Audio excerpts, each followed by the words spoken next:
नमस्कार विद्यार्थी मित्रों, कैसे हो? हमने इकाई 2 पूर्ण कर लिया है। आपने अपनी पक्की कॉपी में भी सब कुछ लिख लिया होगा। ठीक है, अब एक कहानी सुनते हैं और आप पढ़ते भी जाना साथ में। ठीक है, एक बार की बात है, सूर्य अस्त हो रहा था, मानी सूर्य डूब रहा था, शाम का समय था। पक्षी चहचहाते हुए अपने अपने नीड की ओर जा रहे थे। पक्षी शाम को जब अपने अपने घोंसले की ओर आते हैं, उसी समय की बात है। नीड यानी घोंसला। गांव की कुछ स्त्रियां पानी लेने के लिए घड़े लेकर कुएं की ओर चल पड़ी। पानी भरकर कुछ स्त्रियां तो अपने घरों को लौट आई, परंतु उनमें से 4 कुएं की पक्की जगत पर बैठकर आपस में इधर उधर की बातें करने लगी। पक्की जगत मानी जिसे हम चबूतरा कहते हैं हिंदी में, गुजराती में ओटलो ऐसा हम बोलते हैं। तो ऐसी जगह पर बैठकर बातें करने लगी। बातचीत करते करते बात बेटों पर जा पहुंची।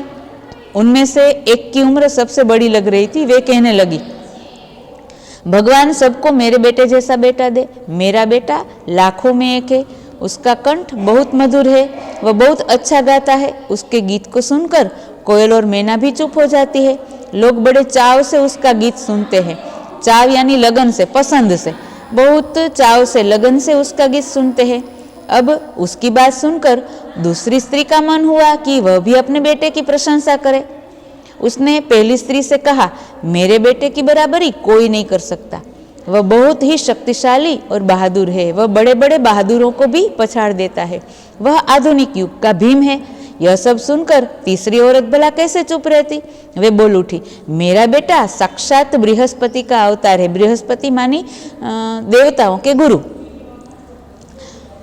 वह जो कुछ पढ़ता है एकदम याद कर लेता है। ऐसा लगता है मानो उसके कंठ में सरस्वती का निवास हो। तीनों औरतों की बातें सुनकर चौथी स्त्री चुपचाप बैठी रही। उसने अपने बेटे के बारे में कुछ न कहा। पहली ने उसे टोकते हुए कहा, क्यों बहन, तुम क्यों चुप हो? तुम भी तो अपने बेटे के बारे में कुछ बताओ। चौथी स्त्री ने बड़े ही सहज भाव से कहा, मैं अपने बेटे की क्या प्रशंसा करूं? वह तो न गंधर्व सा गायक है, न भीम सा बलवान और न ही बृहस्पति सा बुद्धिमान। कुछ समय बाद जब वे सब घड़े लेकर घर को लौटने लगी, यानी कि अपने घड़े सिर पर रखकर घर की ओर वापस आने लगी, तभी किसी गीत का मधुर स्वर सुनाई पड़ा। सुनकर पहली स्त्री बोली, सुनो, मेरा हीरा गा रहा है। तुम लोगों ने सुना? उसका कंठ कितना मधुर है। वह लड़का गीत गाता हुआ उसी रास्ते से निकल गया। उसने अपनी माँ की ओर कोई ध्यान नहीं दिया। इतने में दूसरी स्त्री का बेटा उधर से आता दिखाई दिया। दूसरी स्त्री ने उसे देखकर कहा, दूसरी स्त्री अपने बेटे को देखकर गर्व से बोली, देखो, वह मेरा लाडला बेटा आ रहा है। शक्ति और सामर्थ्य में इसकी बराबरी कौन कर सकता है? वह यह कह ही रही थी कि उसका बेटा उसकी ओर ध्यान दिए बिना ही निकल गया। वे कुछ आगे बढ़ी तो एकाएक तीसरी स्त्री का बेटा उधर से संस्कृत के श्लोकों का पाठ करता हुआ निकला।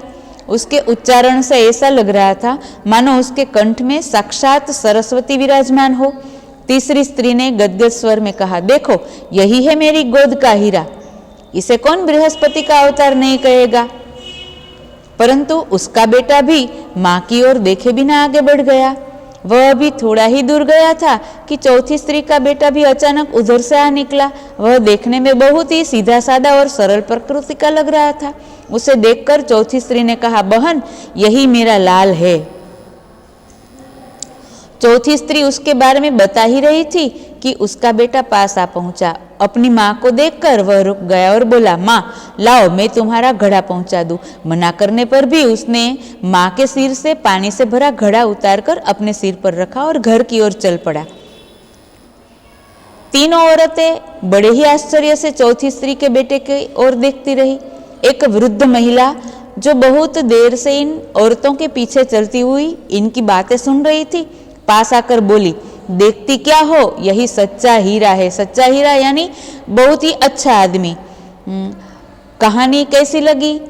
ठीक है, एक बात कहानी से हम याद करते हैं, समझते हैं तो क्या, तो कई लोग के पास बहुत सारा ज्ञान होता है, बहुत ज्ञानी होते हैं, किंतु सिर्फ अच्छा ज्ञान होना ही पर्याप्त नहीं है। अच्छा ज्ञान अच्छी बात है, लेकिन अगर उस ज्ञान को हम आचरण में नहीं लेते तो निरर्थक है।